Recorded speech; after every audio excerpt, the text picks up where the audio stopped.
Hello everyone, আসসালামু আলাইকুম। সবাই কেমন আছেন? আশা করি সবাই ভালো আছেন। আলহামদুলিল্লাহ, আমিও অনেক ভালো আছি। এখন আমি আপনাদের সামনে ভ্যানিলা আইসক্রিম বানিয়ে দেখাবো। দেখুন কিভাবে ভ্যানিলা আইসক্রিম বানাতে হয়। ভ্যানিলা আইসক্রিম বানানোর জন্য আমি চুলায় 1 লিটার পরিমাণে দুধ বসিয়ে দিয়েছি, কোনো পানি ছাড়াই শুধু দুধ দিয়েছি। 1 লিটার দুধে আমি দেখুন 1 চামচ পরিমাণে চিনি দিচ্ছি। মিষ্টিটা আপনারা পরিমাণ মতো বুঝে দিবেন, যে যেমন মিষ্টি খাবেন। দুধটা আমি একদম ঘন করে জাল করে নিব, যেন 1 কাপ পরিমাণে হয়ে যায়। 2 কাপ বানাবেন, তাহলে সুন্দর হবে, 1 কাপ না। আমি দুধটা জাল করে 2 কাপ পরিমাণে বানাবো, আপনারা দেখতে থাকুন। আসলে বাজার থেকে সবাই আইসক্রিম কিনে খান, সেটা যদি বাসায় বানিয়ে খান অসাধারণ টেস্ট হবে। আপনারা দেখতে থাকুন আমি কিভাবে বানাই, এবং বাসায় আপনারা অবশ্যই ট্রাই করবেন এবং আমার ভিডিওটি স্কিপ না করে সম্পূর্ণ দেখবেন। তাহলে একমাত্র বাসায় পারফেক্ট দোকানের চাইতেও ভালো ভ্যানিলা আইসক্রিম বানাতে পারবেন। আমি চকলেটটাও আপনাদের সাথে অন্য আরেক দিন শেয়ার করব। আজকে আপনাদের কাছে ভ্যানিলাটাই শেয়ার করলাম। আপনারা দেখতে থাকুন। দুধে যেন কোনো দলা পেকে না যায়, নিচে যেন না ধরে যায়, সেজন্যে দুধটা কিছুক্ষণ পর পর নেড়ে দিবেন এবং একদম ঘন করে জাল করে নেবেন। বাসায় সবার বাচ্চা আছে, সব বাচ্চারাই এই গরমে আইসক্রিম খেতে পছন্দ করে। আপনারা প্রতিদিনই বাইরের থেকে না কিনে বাসায় এইভাবে বানাবেন। আশা করি বাচ্চারা অনেক খুশি হবে। আমার বাচ্চারা তো অনেক খুশি হয় এই আইসক্রিমটা পাইলে, তাই আমি আপনাদের সামনে শেয়ার করে দিলাম। আপনারা যেন অনেক সহজে বাসায় এই ভ্যানিলা আইসক্রিমটা বানাতে পারেন, সেজন্যই একমাত্র আমি শেয়ার করলাম। আপনারা দেখুন আমার দুধটা হয়ে গেছে। এখন আমি দুধটা চুলা থেকে নামিয়ে নিব এবং ডিপ ফ্রিজে 40 মিনিট রেখে দিব। দেখুন আমি 40 মিনিট ডিপ ফ্রিজে দুধটা রেখে দিয়েছিলাম। এখন আমি নিয়ে চলে এসেছি। এখন আমার আইসক্রিম বানানোর জন্যে যা যা লাগবে তা আমি আপনাদের এখানে দেখিয়ে দিব, আপনারা দেখতে থাকুন। আমার ভিডিওটা যদি সম্পূর্ণ আপনারা দেখেন তাহলে অবশ্যই বাসায় বানাতে পারবেন। আমার ভ্যানিলা আইসক্রিম বানানোর জন্য ক্রিম লাগবে। আমি টপিক্যাল ক্রিম নিয়েছি, সেটা বাজারে গেলে আপনারা পেয়ে যাবেন। যে কোনো দোকানে যদি বলেন টপিক্যাল ক্রিম, আপনাদের ইচ্ছা, যদি আপনারা ভিভো নিতে চান সেটাও নিতে পারেন, হুইপ নিতে চাইলে সেটাও নিতে পারেন। আমি 2 কাপ দুধের জন্য 1 কাপ ক্রিম নিলাম, সেটা এখন অনেক ভালো করে বিট করে নিব। আপনারা দেখতে থাকুন।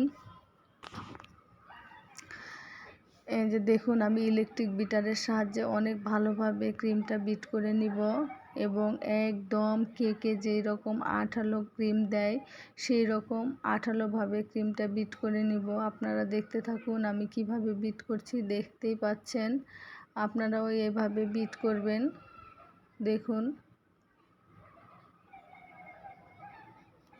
অনেক সহজ। আপনারা যদি একবার এই ভিডিওটি দেখেন তাহলে অনেক সহজে বাসায় ভ্যানিলা আইসক্রিম বানাতে পারবেন, আর বাজার থেকে কিনে খাওয়া লাগবে না। দেখুন আমার ক্রিমটা একদম বিট করে নেওয়া হয়ে গেছে। আপনারা দেখতেই পাচ্ছেন একদম ফুলের আকার ধারণ করে নিয়েছে, তখনই বুঝবেন ক্রিমটা বিট করে নেওয়া হয়ে গেছে। এবারে আমি এর সাথে যা যা উপকরণ লাগবে সব কিছু মিশিয়ে নিচ্ছি, আপনারা দেখতে থাকুন। এর সাথে আমি এখন ভ্যানিলা আইসক্রিমের জন্য ভ্যানিলা ফ্লেভার তো অবশ্যই লাগবে, সেজন্য আমি এখানে ভ্যানিলা ফ্লেভার অ্যাড করে দিব। আপনারা দেখতে থাকুন। দেখুন আমি 1 চামচ পরিমাণে কর্নফ্লাওয়ার এখন অ্যাড করে দিব।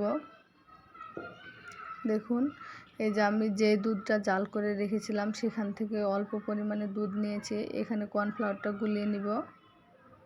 দেখুন আমি কর্নফ্লাওয়ারটা ভালো মতো গুলিয়ে নিচ্ছি। একদম সময় নিয়ে কর্নফ্লাওয়ারটা গুলিয়ে নেবেন, যেন দলা পেকে না থাকে, তাহলেই সুন্দর হবে আইসক্রিম। এখন আমি এখানে ভ্যানিলা যোগ করে দিলাম, সেটাও একসাথে গুলিয়ে নিব, দুধের সাথে মিশিয়ে নিব। এবং দুধ, ভ্যানিলা,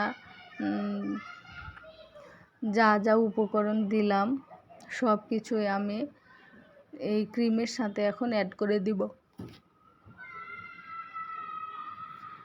দেখুন আমি ক্রিমের সাথে সবগুলোই অ্যাড করে দিলাম এবং আস্তে আস্তে অ্যাড করে দিব এবং বিট করতে থাকবো। মনে হয় আমার পাত্রটা ছোট হয়ে গেছে, বড় পাত্র নেওয়া লাগবে, নাহলে সব ক্রিম বাইরে পড়ে যাবে বিট করার সময়।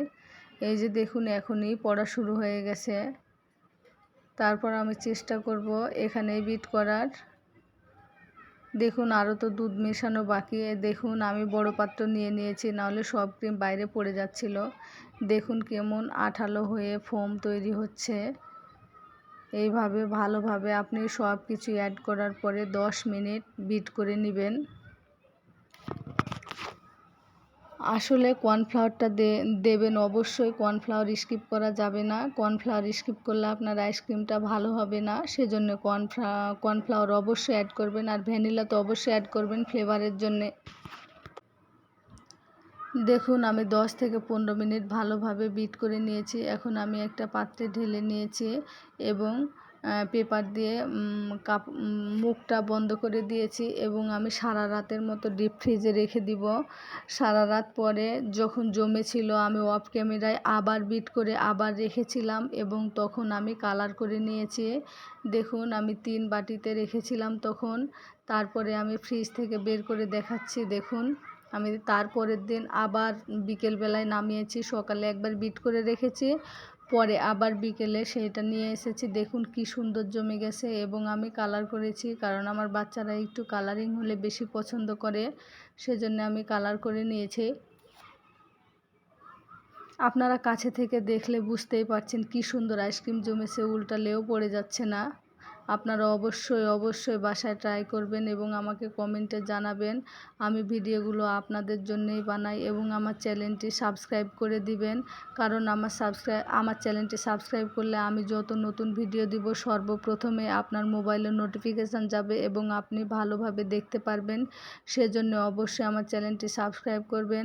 আমার ভিডিও যদি ভালো লাগে তাহলে আমার ভিডিও যদি সবার ভালো লাগে তাহলে লাইক করবেন, কমেন্ট করবেন, শেয়ার করবেন এবং আমার পাশে থাকবেন। আমিও আপনাদের পাশে সব সময় থাকবো ইনশাল্লাহ।